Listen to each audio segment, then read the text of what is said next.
dig deeper and unpack that a little bit. I mean, I'm concerned today that we live in a day where if I can call somebody or give somebody a label, if I can give them a label, then I can categorize them and then I can marginalize them and not have to deal with them rather than dealing with them as people.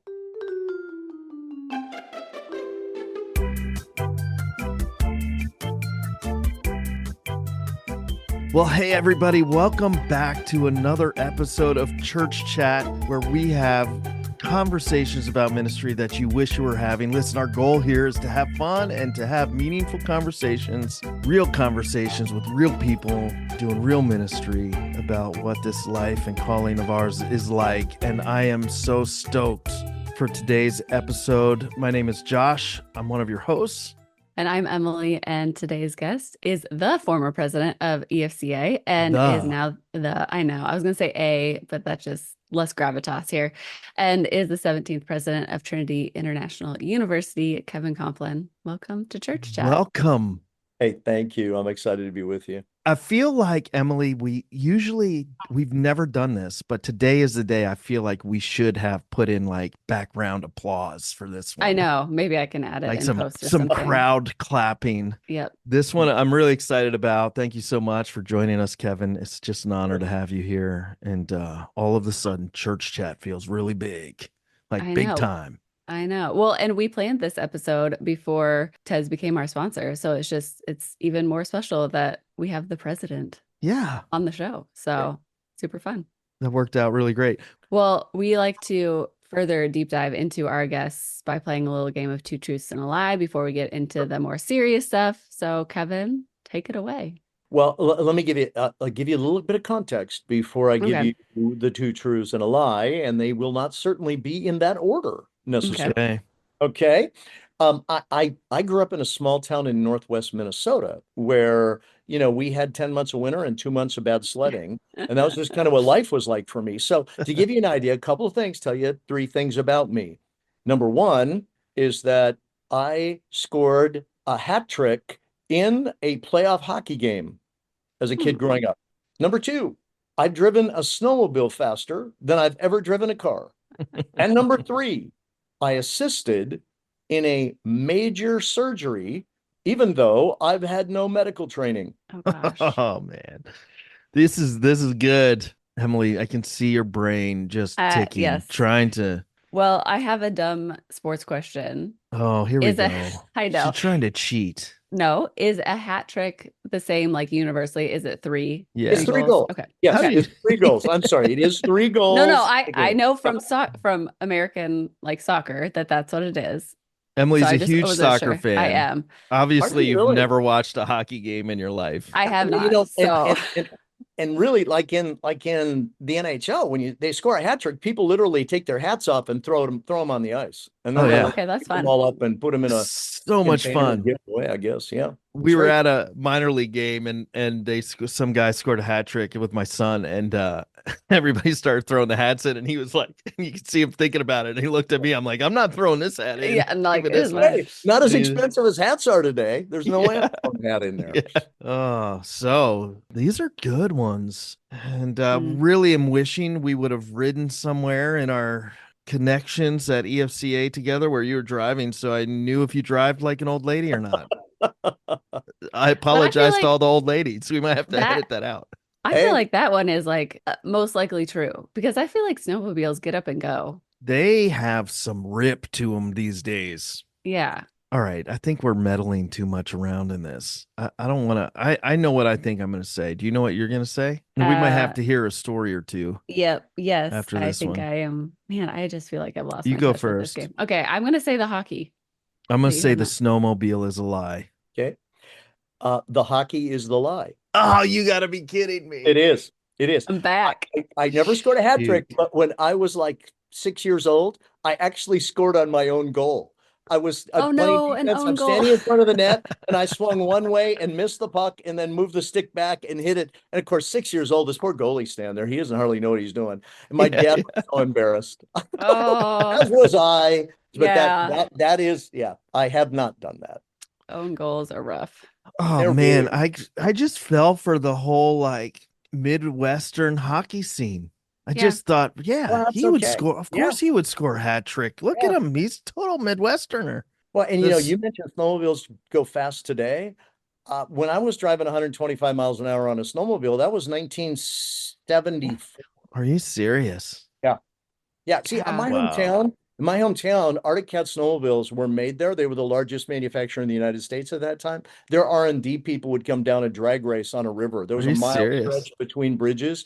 And literally, I mean, there would be dozens of machines every night drag racing back and forth. And I On ended a up on frozen river. the fast one night. Yeah. It was Yeah, pretty. I have seen way too much Northwoods Law to like feel like that's okay. And you just see like, terrible What accidents. is Northwood's Law? I'm Is like this a actually, reality TV show you're talking about? yes, it is Maine park, like not park rangers, Maine rangers, Yeah. doing like hunting and all the things. So it's like cops, but for Maine like Yeah, I rangers. gotcha. And I am really embarrassed that I've seen literally every episode I'm of the embarrassed like for you. 7 seasons that it is. It's just Wow. a That's delight. great. I know. Yeah, is it though? I don't There's a know. lot of similarities between, I've spent time in both upper Midwest and upper Maine, and there's a Mhm. lot of similarities There are. in the regions and the culture and the people. Okay. Just the cold weather must do it to them. Well, cold Yeah. weather. And I mean, like, moving. Mosquitoes the size of Like, birds. yeah. Yeah. I don't know. That's really true. And then I mean the crazy one, the one that when I've done this before with people and I mentioned the surgery piece. Yeah. Mhm. For 10 years I led Reach Global's ministry, free church missions ministry in Africa. I was in a hospital in Congo and literally Wow. they needed help because they didn't have a nurse. And so I said, sure, I can do that. Oh, Doctor he didn't speak much English and I didn't speak much Lingala. And so we did a lot of hand gestures and the person survived I was just gonna and ask, is oh the yeah, person I mean, I got okay? a picture. That was the next question. I did. Like a week later, this doctor sent me a photograph, Oh my of gosh. the person we did the surgery on, smiling, leaving the hospital. I'm like, hallelujah! I didn't do Yeah. anything to hurt, That's absolutely incredible. I didn't go with that one just because I knew how extensive your time in the mission field was. So I thought maybe. Well, in fact, during that time, a friend of mine took a little video, and he poked his head in the operating room, took a little video, and I had a nephew who was a medical school student at the University of Minnesota, second year med school student. So I sent him the video, and he texted me back right away. He said, "That's not fair. I'm in medical school, and I haven't been able to do anything like that, and you like have no medical training, and they let you do anything." And I said, "Well, Oh gosh. sure, it's good. You'll have a good time." That's an incredible story. So how long were you a missionary? Almost 10 years, about 10 years. I left, I pastored a church in Minnesota Mhm. and then San Jose, California, and a university town in Winona, Minnesota, and then San Jose, California. And from out of some partnerships that our church did in Africa, I ended up leaving that role and became the international leader for Africa for Reach Global. So for 10 years, Mm. we traveled. I spent about a third of every year in Africa, traveling to multiple countries, training leaders, and yeah, my wife and I did we've seen a lot of Africa and Yeah. including missionaries and all kinds of stuff. So it was amazing. Did you have any of your kids while you were on the field? You know, In we the field? actually lived in the US during that time. So and our kids were all older. When I started that, our youngest was finishing his junior year in high school. Okay. And Gotcha. so they were either, in college or soon to be in college. Hmm. And then after he graduated from high school, my Becky, my wife, started traveling a lot more with me, and so Mm. it was traveling there, working with our staff and national partners, and then traveling in the U.S., recruiting missionaries and developing partnerships.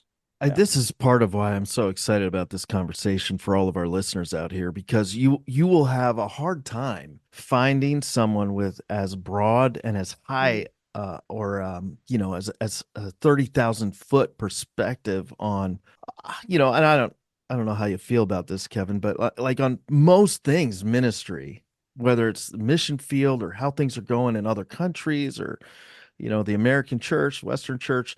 And that's part of why I'm so excited to have you on here. And one of the things that I've been dying to ask you is it's not one of the questions that we threw back and forth. So surprise. But one of the questions, denominationalism for a while there, and I'm not sure if it's still this way, has been I think this might be changing, but you've heard in the last 10 years that it's dying, that denominations are on their way out. And what are your perspectives on denominations, and maybe even just you can lean onto ours for those of you that are listening that might not be aware. Our shared tribe is the Evangelical Free Church of America, a denomination that we love and are very proud of. But Kevin, maybe talk about what your perspective is on denominationalism and kind of how Yeah. that's headed or where it's going. Well, I think what I've seen over the years. I mean, I had the privilege to serve as EFCA president for almost 9 years and watch from that seat in the bleachers of what was going on, not just within the EFCA, but within sort of denominations across the United States. I think the idea of top down is probably waning at this point. I mean, most people do not like that sort of that top down feel of things. I think where there's a sense of shared mission, shared community, we're in this together. I really think that that's a reflection of even some of the networks that are out there today, which in many cases, networks tend to evolve toward kind of denominational feel to them as they get Mm, over time, because there has to be some structure to keep something going. You can start really loose, in affiliation, and then there gets to be a little more structure. Part of what, when I first became FCA president, I was sitting down at a National Association of Evangelicals board meeting, and I talked to the Leith Anderson, who was then the president of NAE, and I asked him this question because articles were being written about the demise of yeah. denominations. And there are like 40 denominations in NAE. And I said, so what does that, what does that mean for us? And Leith said something that I think was really profound. He said, Kevin, we're moving toward times in our world when it will not be good to be alone. Mm, And you will want to be with people who share your values, who will pray for you, who will walk this journey with you. And I think that's what I'm seeing. The issue was not about organization as far as kind of denominational loyalty in the old sense right. of the matter. It's much more about, you used the word tribe earlier. It's much more of we're in this together. There's a Mm, sense of common values and common mission, and we walk the journey together. And I just find, I mean, we've even seen within the Evangelical Free Church, folks approaching us that are leading non-denominational churches to say, we're just finding there's just some loneliness out here being alone. And just knowing that we can be with folks who share our same passion for the mission of God and that share our same theological, biblical, and missional values. And I think yeah. when that's the case, then there's something that draws us together that is truly kingdom driven. Okay, so I feel like tribalism, that word comes with maybe some negative connotation Yeah, too. It can. So it does. how do we maintain like that unity in Christ Yeah, with all of these different, maybe factions isn't the right word, but sure. like with denominations being inherently Yeah. kind of divisive? Well, I mean, I think, yeah, we have to be careful with the words that we use. Mhm. Yeah. And I just know being with a number of pastors and different groups of people, the word "you're a part of our tribe" that gets used a lot, but we have to be careful how we use the term in that, because what I tend to talk about is you're my people. There's Yeah. this sense of people. We're the people of God. We're the people in this. In Mm, fact, I was at an EFCA district conference 2 weeks ago, and I was speaking at this conference, and I stood up, and here I am now. I'm the president of Trinity, and I stood up at this EFCA district conference, and I smiled at them, and I said, some of you that you've thanked me for taking the time to come and be with you. You need to know you're my people. This is where I belong. And I think there's a sense of belonging that goes along with that. yeah.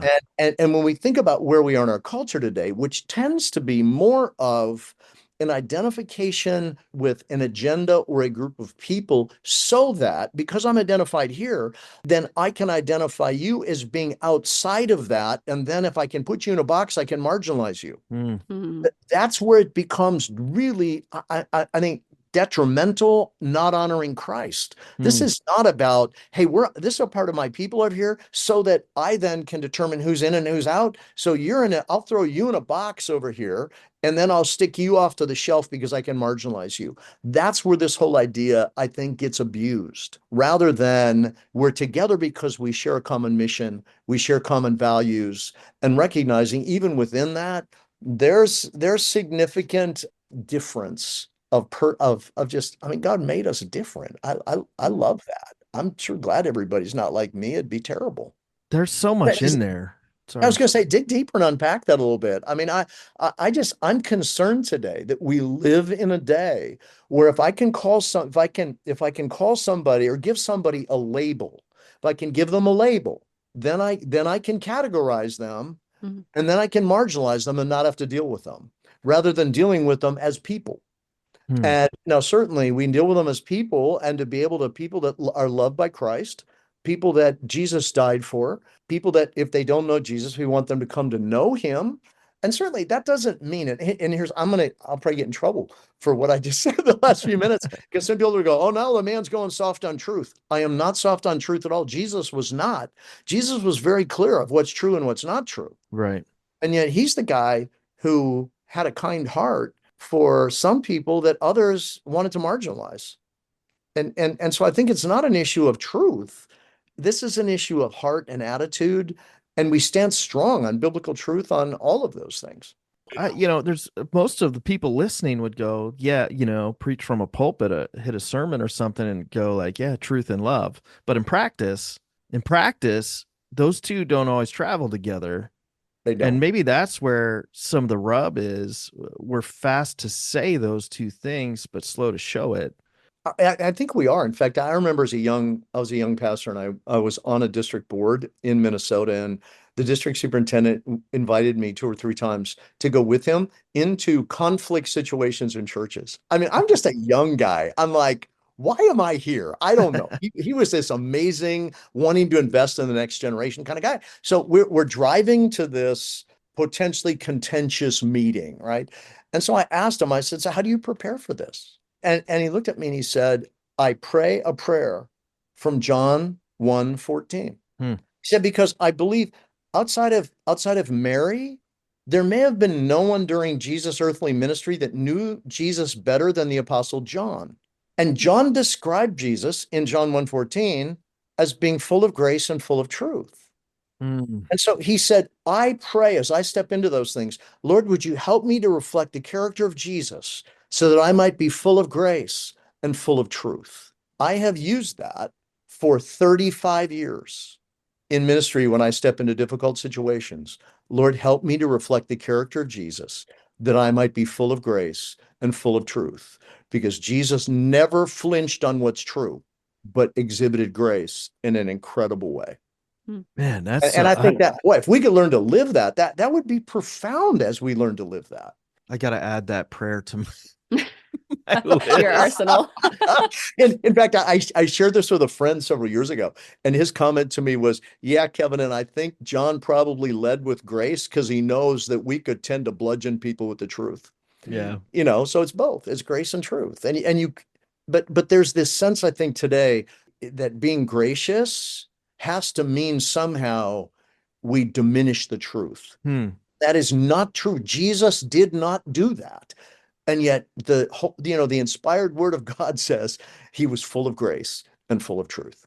Yeah, it's both ends. When we talk with verbiage and stuff that kind of gives it's one or the other, but really it's both end. Well, and there's some tension. I mean, in a sense, there's tension there. We need to learn to live with that. I think sometimes we can go to either extreme, more out of it's more comfortable for us to be in one extreme or the other, rather than to say where really does the heart of Christ meet in this? And it's more work, and it's a little risk. I shouldn't say a little, it's maybe a lot riskier to do that. By risky, I mean how I feel about myself in the midst of that. Yeah. There's no risk in dealing with truth. Truth is truth, and grace is grace. And there's not a risk in there's it's just for me of how I see myself in that I put myself out there a little more. So you are certainly no stranger to leading through conflict, leading people who are in conflict, and just engaging in it. Yeah. Are there any other postures or things that you have learned in that? I've only been kind of cognizant of EFCA stuff for maybe the past 8 years, but Yeah. you've been in it. Josh has been in it for a long time. But even I just feel like even in the last like 2-3 years, obviously things have really erupted, culturally, socially, and you having to navigate that must have been very challenging. Well, you know what, when you do any time, as I've shared with people a lot, ministry is about investing in the lives of people. And anytime you work with people, it's a messy business in the sense that people's lives are, I mean, there's a sense of brokenness we all carry in our lives. And so as we deal with that, we in coming into those situations, I shared with you the one prayer that I use as I come into those situations. The other, and this is something again really practical as I come into those, is that I remind myself God gave me 2 ears and one mouth for a reason, that I need to listen and genuinely listen and try to understand. And that way I can respond to people in a way of trying to understand what they are saying. And now I may totally disagree with where they are, and where they are may not line up with biblical truth, and I'm going to need to speak the truth to them and do it lovingly. But I want as best I can to understand what's going on, so that when I do speak the truth or I do step into a situation, people understand that I care about them and I've cared enough to listen. And I think some of it is genuinely coming in, caring for people, wanting to listen, and coming into those situations being very clear of what those values that undergird what you do in ministry or the ministry that you're leading, those values, being very clear on what those are so that the conversations you have reflect the things that you really value. And sometimes I think we don't go into that even clearly having understood. So what are really the essential values here as to what we're doing, and clarifying that so that we don't lose them. And part of what I found as a leader, and I came in the FCA, and one of the things that this is what I learned when I was a part of ReachGlobal, was leading out of clearly identified foundational values. So I spent the first 6 months to almost a year working on what are some of those really foundational values. I talked a lot, talked to people, I listened a lot, I took notes a lot, I started rolling a few things out, and really came up with 6 things that we just felt like were foundational in the free church 100 years ago, and they're still there today. My job as a leader is to identify what those values are, to articulate them clearly, and then to consistently have a big, fat, wide Sharpie marker and draw a line between those values and what we're doing.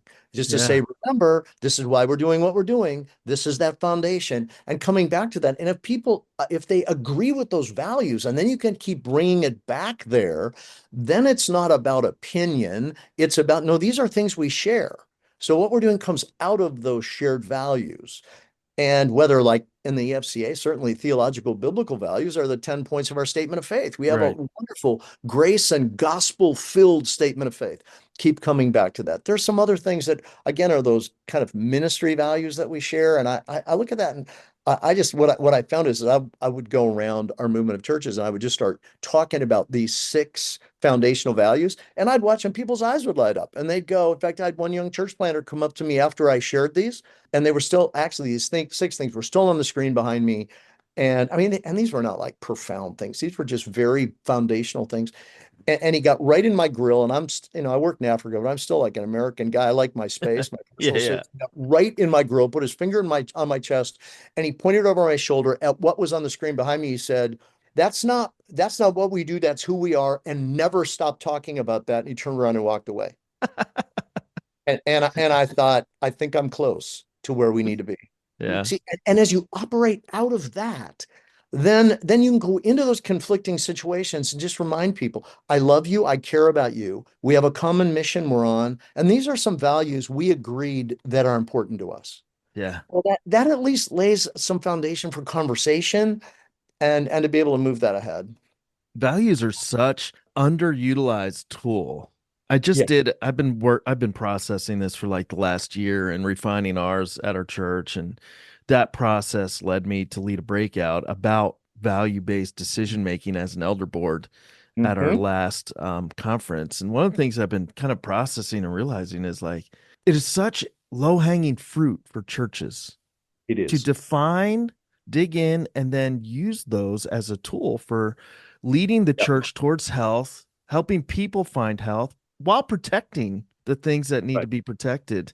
And yet in churches, a lot of times, I think it's something we learn how to do, and then we treat it like a poster on the wall. It's just that thing we have to have, and it looks good, and we'll just make it sound cool. Yeah. Give it a graphic and hang it up, but never use it as an actual tool. Right. Well, see, that's where, as you continue to bring those back in on a regular basis, as you have these conversations, I know even as when I was leading EFCA, we had monthly staff meetings of everyone international office, and every so many months, I would bring back these values. Simply say, hey, just remember, this is who we are. And these are things that really matter to us. And just to come back, because you have to kind of constantly drip that. And then as you do things, to even point back to say, we're doing this because of these values.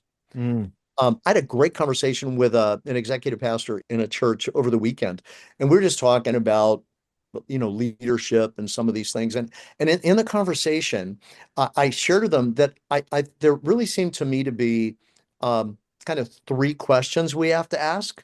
And often in churches, we only ask two. And the first is why? Why are we doing kind of the global, why are we doing what we're doing, which is the mission statement, the purpose statement, the vision statement of the church. This is why we're doing what we're doing. And then the third question is what? What do we do? And so we're pretty good about why do we exist? It's for the Great Commission. It's for people to come to know Jesus and grow deep in their faith. Wonderful things. But then we jump quickly into all the things we do. What do we do? And we miss the how question. That's the values. How do we do what we do? The how is based on the things we value. And if we're not clear on the how question of how we do it that flow out of our values, then it's more difficult to determine what should we do. And the why becomes very theoretical. So we have this wonderful theoretical kind of visionary why, and a bunch of things we do, and we're not sure how the two connect always. And that's just from my kind of my own bias. I think we need to figure out that how question. So the values guide and connect us between why we're here and what we actually do. Well, we haven't even gotten to most of the questions we want, but that is some gold for actual people doing ministry. And by the way, we still have that. I had the privilege of sitting in your message on those 7 values, and we have a copy of that, Emily. We do? Yeah.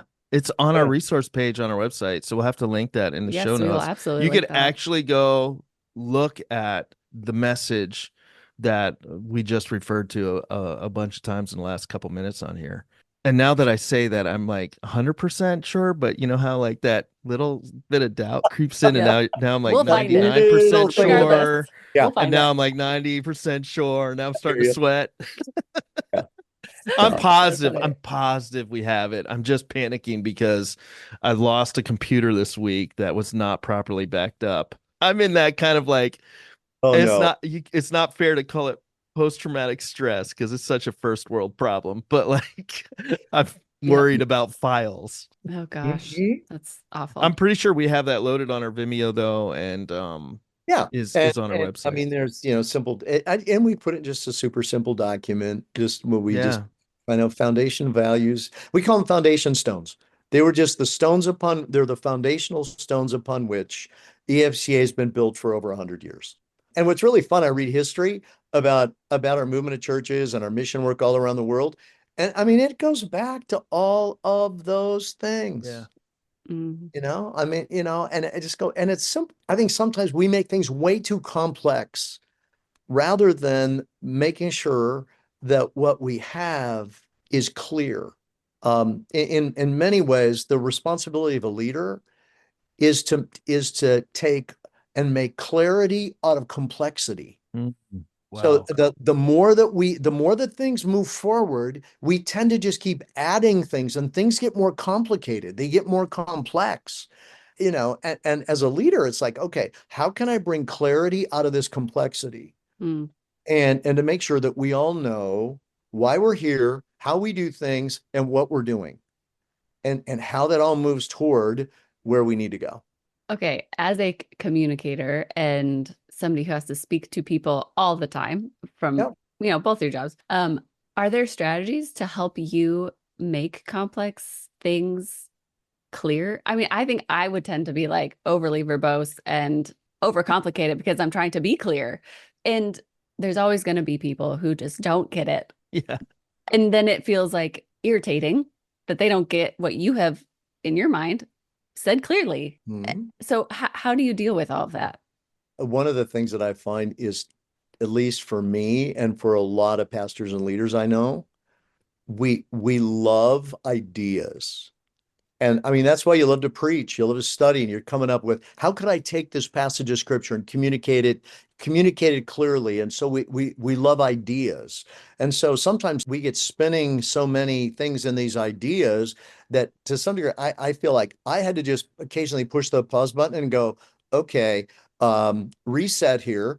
These are not bad ideas, but like, why are these ideas important to us? Well, how do they fit then into those three questions of why, how, and what, so that I know what we're doing? And it's simply going back to some things that are at least somewhat memorable to people, and I see what I find as a leader is I live this stuff all the time. And most of the people I'm speaking to don't. So I can't assume they know what's in my head. And for me, then it's to say, how can I take what's in my head and make sure that I can communicate that in a way that people understand, that we don't lose the essence of what's really important to us. And we can still talk about ideas and creative things. I mean, we have to be creative or we bore people. I mean, good night. The word of God and the message of the gospel is too important to bore people with. So we need to be creative of how we do it and the messaging of it. And yet it's constantly coming back to say, so what really is what are the core issues here? And I think part of leadership is regularly coming back to that. Josh, what have you found? I mean, you do this too all the time. I'm just taking tons of notes right now. Saying, man, I got to do this better and I got to do that better.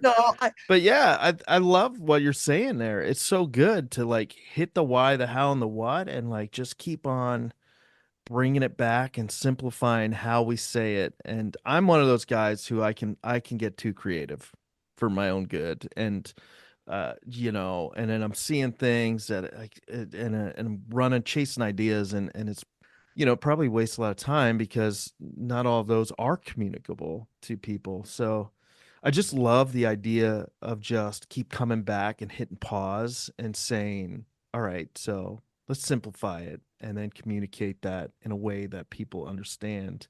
Yep. And to me, that feels like a good way to, I guess, to keep me out of my own head as a leader.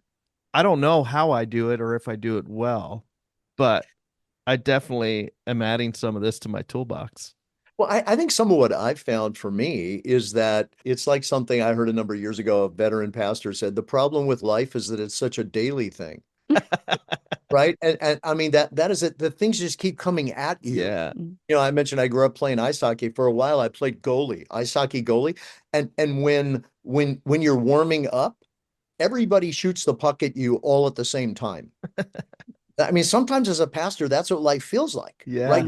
Stuff's coming at you, and you're more reacting to things than you are necessarily maybe leading into things, and all of that starts happening, which is why I think having some sense of a rhythm in your life where there is some time, whether it's a short time every day, or an hour a week, or a half a day a month or something, that you just step away from the craziness to ask these questions. Simply some kind of clarifying, let's step away from all of the stuff coming at me. How are we doing on being clear? Let's remember, why are we here? What's really important to and how we do it, And then let's look at what we're doing. How can we do that? How can we really follow Jesus well? And but otherwise, I mean, for me, life's just a treadmill. And the biggest, and I tend to just my own problem in life. I'm a high energy person. And so for me, when things get, when things get difficult, I just go faster. Mm. And that doesn't help. I've told people often, if I hadn't married Becky, I'd be dead because I'm not smart enough to stop. And she'll just look at me and go, you know what? Rest is a really good thing. And thinking about these things is a really good thing. Yeah. And that's just helpful because Yeah. for the most part, I'm not smart enough to do that. Speaking of lots of things coming at you, I mean, in your experience as the EFCA president, you had to deal with a lot of people, lead a lot of people who don't always see things the same way. What did you learn about leadership kind of in that frame, dealing with a diverse group of people that, Well, I think some of what I've already talked about is what I learned. Yeah. I'll quickly share a few things. I mean, number one, it's being very clear are what are the essential things that define who we are as a group, whatever it is. Right. For us in EFCA, it's our statement of faith. It's decisions our conference has made about certain things. It's the ethos that we have. I mean, every church sort of has an ethos. Every organization does. As the leader, I had a good friend early on in ministry when I was a really young pastor who was he was pastor of a church, and there was someone in his church who was the head of HR for a Fortune 50 company. And he asked this guy in his church, what's the most important thing a leader should do? And without flinching, this leader in the church said, a leader has to define and guard the values of the organization. If he or she doesn't, no one else will. Mm-hmm. And I just had to learn, okay, it's important for me as a leader that if I'm looking at dealing with people who may come at things from a different perspective, I need to be able to know what is our ethos, what are our values theologically, biblically, and kind of who we are as a movement, what's our mission, and call people back to those. And then when there was conflict, and they would go, well, I think this about that, or I think that about this, to be able to go, yeah, I'm sure glad you think that. Let's just look back at who we are and what this means for us of the things that we together have said we value. Yeah. And part of that, again, it's listening, but it's clarifying sort of who are we and what's important to us. Because what can happen is people get very emotional about things when we get into conflict, and it becomes more about how they feel about it than maybe what we would all agree are the things that hold us together. So some of leadership is just not getting caught in the emotional, whirlpool, and being able to step away and to be able to say, okay, I understand you're passionate about this, but there are some things here that we need to consider, and going back to that. And again, it's valuing people, it's listening, it's letting them know you do care about them. I think a lot of it, and this is the best thing that happened to me in stepping into some leadership roles, like whether it was in ReachGlobal or with EFCA presidency or now at Trinity, are the things I learned as a pastor. And that is you love people, you value people, you continue to point them to Jesus. You remind them of the mission God's called us to. You walk gently with them. You shepherd them, and recognize. I mean, in fact, I read a book when I was a young pastor. I can't even find it. I think it's somewhere buried in all my books. I don't remember the content. I don't remember the author, but I do remember the title because it stuck with me all these years. I read it probably 40 years ago. The title of it was "They Smell Like Sheep," and it was a title about church leaders. And the essence of the book was, in biblical time, how did you know a shepherd? Because they smelled like sheep because they were with them. Yeah, that's And good. his comment was, how do you know a leader in a church? Well, they smell like the people because they're with them. They understand them, and I think a lot of this, if people know you genuinely love them, there's some pretty powerful things that can happen. In fact, just one other illustration from my years as a please. pastor. When I was a pastor in one of the two churches that I led, we had to the leadership had to make a really hard decision regarding one ministry. And it was one that, I mean, anytime you decide not to do, to discontinue doing something, the people that really were passionate about it aren't happy.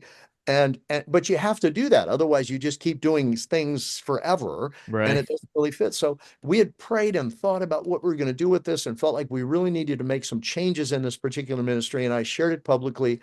And I had one person from our congregation come up to me after I shared this publicly and looked me and came right up to me and looked me right in the eyes and said, I just want you to know two things. I totally disagree with the decision you've made, but I know that you love us and I know you would not do anything that would purposely hurt us. So I want you to know I trust you. Wow, that's wonderful. Now, Yeah. I'm sitting back there going, I don't know what I did to earn that.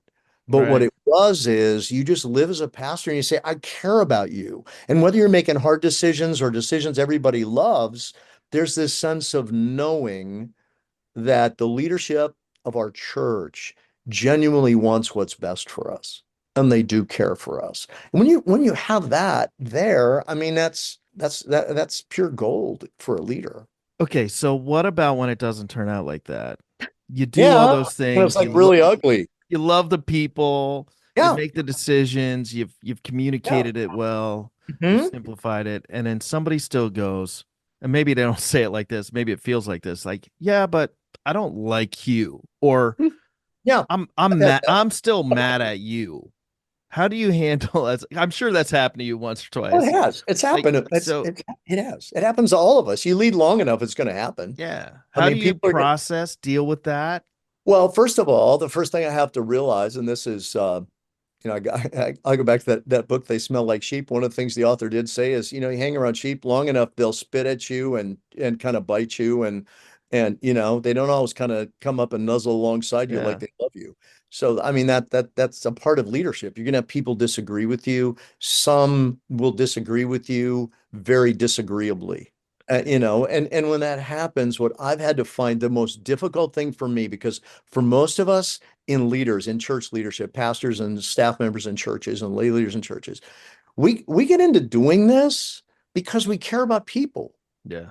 and because we invest in people, and then they turn and say something very hurtful, or they just leave. I mean, I talked to some pastors during and after COVID who were crushed because people that they'd invested their lives in, they'd led them to Christ, they discipled them, they, did their weddings, they, dedicated their children, whatever. They just kind of walked away. Mm. And we're angry. And Hmm. and for a pastor, it just crushed us. It just crushes us because we invest so much of ourselves in people. And so part of it for me, I just have to step back and say, all right, I need to recognize my own pain in the midst of that, and to make sure that I do ask the question, all right, from what they've said, what measure of truth is there in what they've said? Because even my harshest critics over the years, when I'm honest about it, there's some truth in what they say. I maybe don't Hmm. like the way they say it, but there Right. might be some truth there. So I have to go, okay, is there some truth here? I need to have people that care about me that will walk this journey with me, but I need to consistently care about them. Hmm. Even if they don't treat me well, I still need to love them like Jesus did. That is really hard. And I don't Yeah. I don't go, oh, just love them like Jesus. No, I mean this is hard. And yet there's this sense of as the Apostle Paul wrote, as far as it is with you, live at peace with all people. And I think I've had to come at with as a pastor to say, I'm going to do the best I can to try to have a good relationship with you. If you choose to just be angry or walk away, I can't choose for you. But what I Hmm. can do is choose to pray for you, to not act inappropriately toward you, to not tell other people things that are disparaging of you, and that I need to act toward you in the way that I would want you to act toward me, Hmm. even if what you said hurts. And there's not an easy path down that. It is hard, and you need people that you can be honest with, that you can look at them and say, I am just ticked right now. This person really hurt me, Yeah. or they said something about I mean, I've told people, you can say anything you want about me, just don't say anything bad about Becky. Then I'll Yeah. really be mad, Yeah. right? But there may be something somebody said about a pastor's son or daughter, Yeah. about something that the pastor's wife did or didn't do, something he did. I mean, it's just it can be all of those. And it's just recognizing that we can't steel ourselves against the feelings that come with that. Because then what happens if I don't allow myself to say that really hurt me? If I just kind of buck up and go, well, I'm the pastor and I'm not supposed to let this bother me. Guess what? What happens is you either start harboring anger and bitterness in your heart that eventually is going to come seeping out somewhere, and it's usually going to hurt somebody. Or what you do is you just build this callus over your heart and you just stop caring about people because you don't dare open yourself up anymore because they're going to hurt you. There's a statement someone made. In fact, a good friend made this to me a few years ago when someone said something very hurtful to me. And she said this. She said, Kevin, don't forget, hurting people hurt people. And it was, make sure you pray for the person that hurt you. You don't know what is hurting inside that person that they turn around and hurt you. That's the hard thing about leadership. It's just not it's not an easy walk. I mean, that's why we sometimes we lead with a limp. Yeah. Because I mean, we've fallen in the ditch. We've hurt, I mean, people have hurt us. All this stuff, right? But it's continuing to keep our eyes on Jesus and trying to be like him, be full of grace and full of truth in what we do. I feel like I'm going to have to listen to that last 5 minutes like 12 times. Over and over again. Super encouraging and convicting all at the same time. I want to make sure that we talk about your new role. But before that, I'm going to put you on the spot. We're going to put you on the spot because this would normally be when we take a break to talk about our sponsor.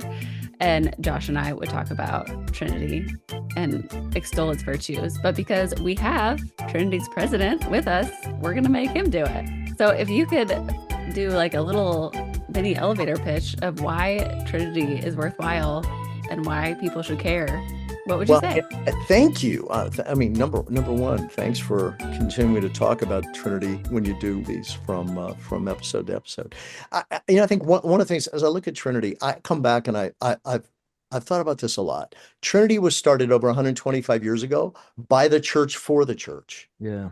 This is about how can we be equipping and training godly leaders for the church that would lead in the church and from the church into communities that would reflect the character of Christ and be rooted in the authoritative inerrant word of God and know how to handle the word well, to be faithful pastors and leaders and missionaries that handle the scriptures well, that are willing to wrestle with the hard issues of our world. And where there's a sense of looking deep and thinking well about the word of God so we understand it and how to apply it in our own lives, into the lives of other people, and them so that we're able to live that out and lead in a way that is effective in what we do. Because one of my concerns is that sometimes the academy, if you would say that, of sort of higher education, lives in its own little world over here, and the church lives in its world. And the truth is, as we move forward, those worlds need to connect. Yeah. And I think TEDS is a great opportunity for that connecting to take place, where we're learning together, where there's a sense of recognizing we do need to think well, biblically, theologically, about issues. So we need to understand how to handle the word, what really is solid theological understanding and foundation. And then we need to have some skills so that we know how to do that.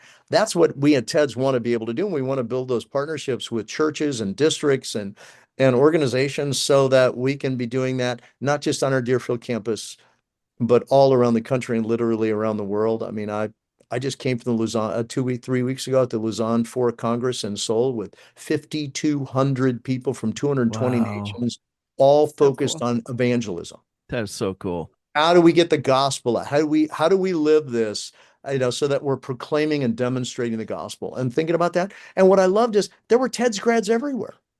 And we're just seeing in the US and around the world that are taking the things that I've talked about and are using that in their lives. So we're wanting to see that. And that's why we've gone to 8-week terms instead of 15-week semesters, why our MA in theological studies and our MDiv are available fully online asynchronously now, so that you can study anywhere in the world and get a TEDS education, certainly, and come to Deerfield campus and do it as well. But I just feel like it's how can we make training both affordable, applicable, and accessible? So we have all three of those.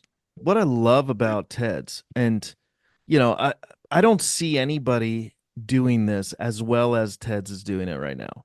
I am a big fan of adding value. I think if you want to reach people, add value to their lives. Maybe that's a different way of saying show them you care, right? And you guys are just coming up with such creative ways to add value in an accessible and affordable way to regular people doing ministry that can use the training that you guys have through the Henry Center lectures, through the certificate programs. You got so much going on. And it used to be that I think even myself, we'd look at higher education and go, yeah, that sounds great. It's a wonderful theory. I'd love to do it, but I don't have time. I don't have money. I don't have, still paying off loans. You got all these reasons that we just rip through. And you guys really are saying like, hey, when I look at what you guys are doing, it doesn't get easier than what you're offering. Well, and that gets back again, wanting to make this accessible to people so that they really can step in and get involved in what's happening. And because for us, it really is about, since we exist to be able to train and equip those leaders for the church and in the church. And so we need to make it in a way that people want to jump in and get involved and learn and grow. I mean, I think 4 decades ago, my time at TEDS changed how I looked at life and ministry, how I looked at the scriptures, how I looked at how I did what I did. I mean, it was an amazing foundation. And part of what we want to do is make sure that not only is it well, we want to help you get prepared before you start, we want to help you be prepared and continue to be even more prepared as you go along, because there are some things that, you mentioned the Henry Center. We have the Center for Bioethics and Human Dignity here that deals with some of the most significant issues in life. There with lots of great resources available to be able to make so we can walk alongside and help the church. If you want more information, teds.edu, TEDS edu, or actually still tiu.edu/divinity, all of that. You can check out all the programs. We're so thankful for you guys like partnering with us, and we're proud. It's one of those things. It's such an easy and good fit for Church Chat. Mention Church Chat and you'll get absolutely nothing but a high five. We'll send you a virtual high five. 100%. And you're gonna smile from me. I'll guarantee you. There you go. Smile from me, and I'll give you a high 10 even. So whatever. Oh my gosh. There you go. Yeah. When you were talking about that, all I could think of, well, not all I could think of, but I was thinking of that Friends episode with Ross and the couch in the stairwell and just yelling pivot. And I just feel like that's what you guys, or Trinity, has needed to do and has done really well, I think, in the past year or so, is recognizing the quickly changing world we live educational climate and needing to make some pivots. Have you had to do that in your leadership with this new role, or do you feel like you were well equipped to kind of slide right on over to this new presidential, title? Well, and I think the whole idea of pivoting and change and wanting to be most effective and applicable. I mean, I've been encouraged even in the last few months as I've been here to see, I mean, some of the changes, the calendar changes and things I mentioned, but even as we look at focusing on our programs and moving forward to make sure that what we're offering is clearly focused on ministry in the life of the local church. How can we help prepare people best? What I found, see, I was on the board at Trinity for 8.5 years before I became president. So there were a lot of, because the EFCA president has a board seat on Trinity's board, because TEDS is the EFCA seminary, and it has a statement of faith, and the majority of the board members are EFCA members of churches and pastors, and I mean it's our place and it's our school, so that's a really good thing. I think what I found as I came in was the opportunity that to me has been so much fun. I mean, thinking of what do I really enjoy? What I enjoy right now, we have an apartment on campus, and I'm getting to connect with students, and I love connecting with our faculty.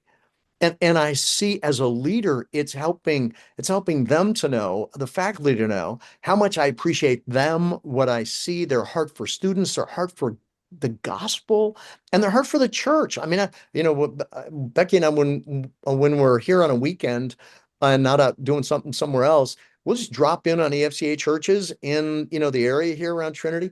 Every church we drop into, there's Trinity faculty in the church. They're involved. I mean, we went into, we met actually at Trinity when I was a student here, and I visited the church that we were involved in ministry when I was a student, and where we got married. We walked up to the front door on a Sunday morning. The first person to greet us was Dr. T. Lee Lau, who's a New Testament faculty member at TEDS. He's an elder in the church and a greeter.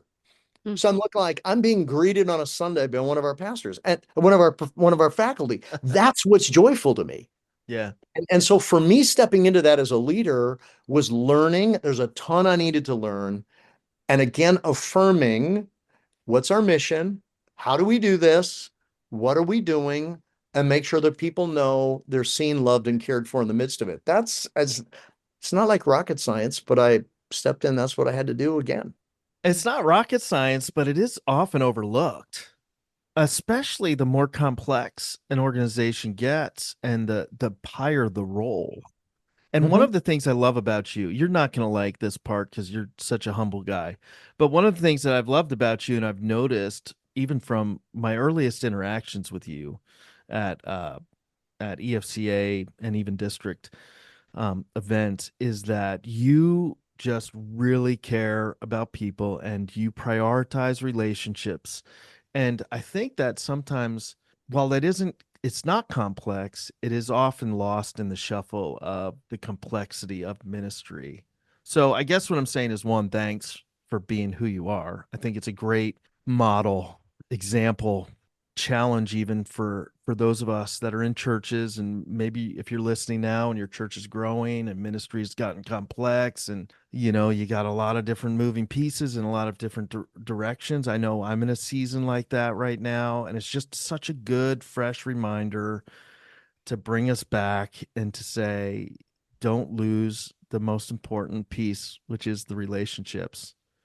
So thank you for being that guy and that leader. It always brings joy to my heart when I see how God has elevated men like you into great positions of influence and how you have maintained that relational piece. And also, I think for me and maybe for our listeners, it's just a reminder that's what's most important. Thank you. I appreciate that a lot. I just think for myself, I love reading through the Gospels, and I love just reading about how Jesus interacted with people and even his disciples. You talk about somebody who taught incredible truth wherever he went, and yet there was this relational piece of caring for people in the midst of it. When I went into the first church that I served, left TEDS. Becky and I left TEDS. We moved to a church in a small university town in southeast Minnesota. And the church had been through some really hard things in the last 8 or 10 years. And so I got to the church and I sat down. I sat down with one of the leaders who'd been there a long time. And I said, I'm young, I'm new, I'm right out of seminary. I mean, what does this church really need? And I'll never forget, he looked at me and he said, could you teach us the scriptures well and help us to see how they really intersect and impact our lives? And could you love us? We just haven't been loved for a while. And Wow. I looked at him and I said, well, I'm not real smart, but I think I can do both of those. And it was just, I never lost that sense of everything's rooted in the Word of God, the mission of God with a focus on Jesus, and to love people. Well, I feel like we had a lot more questions about Trinity and whatnot, but I feel like that's like the perfect place to end. But we're gonna ask you another question, regardless. We always that's how we're gonna end. Like, almost don't want to do it. You can do that, or just ask me back, and we'll talk about the rest of these. We will definitely whatever you want to do. that. I'm easy. We're gonna book session 2, but also like it feels so strange because that was such a nice moment. It's like and then I ruined it. We had to. It's like when a sermon or something, you have this really like sentimental thing, and then somebody drops a guitar on stage. Well, yeah, or the service order has somebody standing up to make an announcement about something after that. Right. Yeah, that's Come really to the special. picnic on Wednesday, right? Yeah. Gosh. I hear you. Oh man. Well, we are going to end by asking what everybody is loving right now. Who wants to go first? I think Emily should go first. Okay.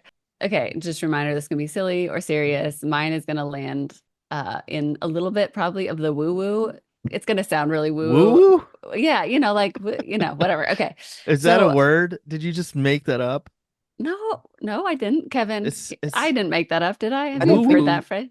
I don't think you did. Okay. He's so caring, Emily. I know he is. I've heard woo woo. I don't know where. I have no you may idea have heard it, but it's not real. And of course, Kevin is going. Africa, but I heard it somewhere. I don't know. Anyway.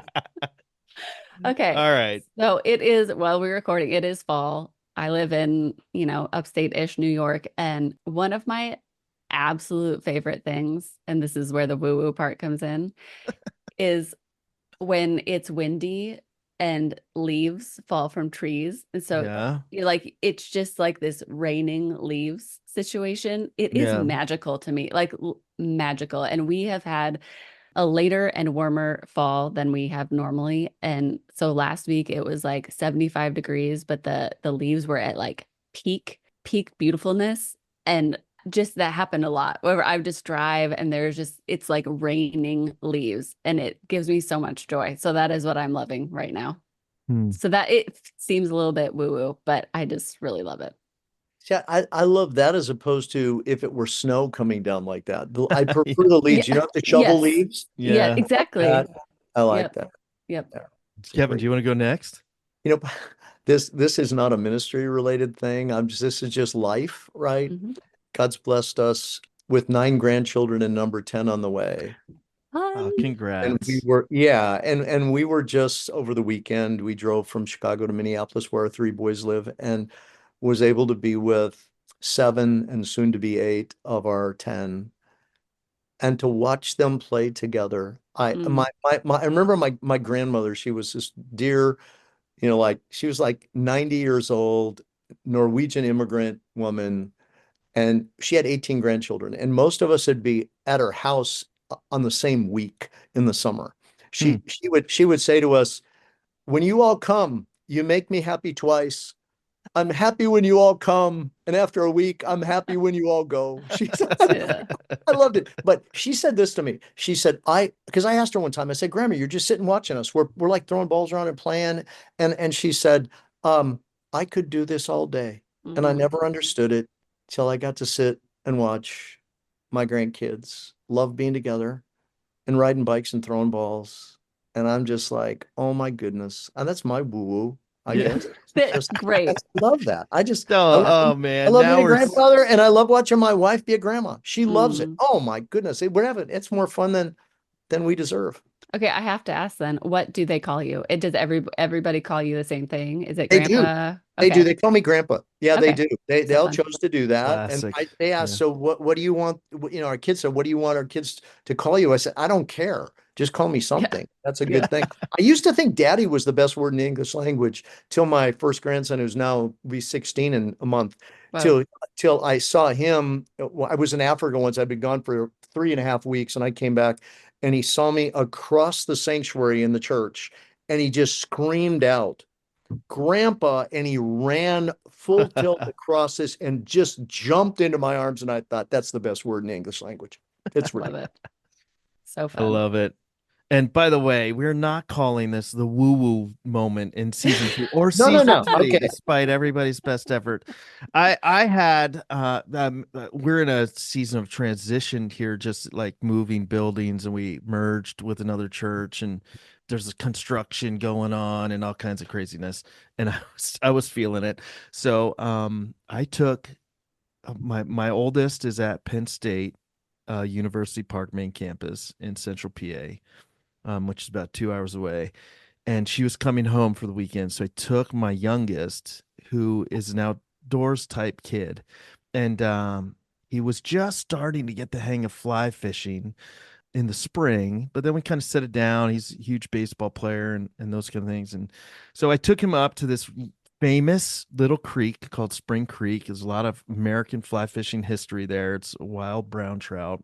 It's a beautiful little piece of water. I used to be big into fly fishing at one point. I even had my guide license. Yeah. Oh, cool. And yeah, not a lot of people know that. And I don't get to do it as much these days, but I took him up and just guided him, and he came into full bloom as a fly fisherman. It's a really hard creek to fish and to land fish in. And he was just catching and releasing these absolutely beautiful, spotted, colorful, wild brown trout. And it was refreshing to the soul and also a lot of fun. So that's what I'm loving right now. It's such a great time. I love it. I would say that's pretty woo-woo. It's just whatever. This will just be our woo-woo episode. We're not making that a word. I know. No. Right. Yeah. I mean, we can leave it here, I guess. And Yeah. It'll just be our little thing, just the three of us. But there is something amazing, the conversations you can have with people you care about when you're doing something like you were doing. Oh, yeah. Well, thank you so much, Kevin, for this episode. I have just pages of notes. Like these things have been absolutely incredible lately.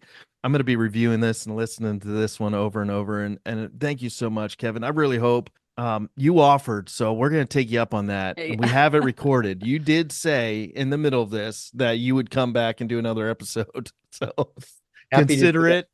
Love talking about this stuff. So thanks for what you do. We will definitely be in touch. Thank you so much for being who you are in the positions you're in. You're a blessing to us in so many different ways. And I just want to say thank you for being on this podcast. And for those of you that are listening, wow, what an awesome conversation. Thanks for listening. Thanks for subscribing. You can check us out on any place you listen to your podcasts, and also brand new on YouTube. So make sure to go and subscribe. We're so thankful for Ted's Trinity Evangelical Divinity School for sponsoring this season of Church Chat. And we're so thankful for you, our listeners.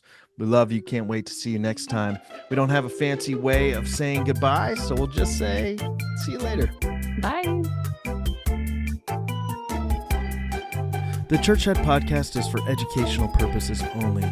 We dive deep into important and sometimes sensitive conversations and topics about life in ministry. Please know that the views and opinions expressed in this podcast are solely the views and the opinions of the guests and the hosts, and do not necessarily represent the organizations that we work for. Nor should our views or opinions be considered a full perspective of circumstances that may be mentioned in this podcast. Our perspectives are limited, and so will be this podcast. What we hope to do is have conversations and spark greater conversations that will lead leaders and their organizations towards greater health. The Church Chat podcast is edited by Emily Gardner and produced by Emily Gardner and Josh Ott. The Church Chat podcast is supported by EFCA East, an Eastern District of the Evangelical Free Church of America, covering 6 states. EFCA East helps leaders live well, lead well, and multiply, helping churches find new vitality and multiply transformational churches on the East Coast. The EFCA is multiplying transformational churches among all people. For more information, visit efcaeast.com. We hope you enjoyed this podcast and can't wait to see you on the next Church Chat episode.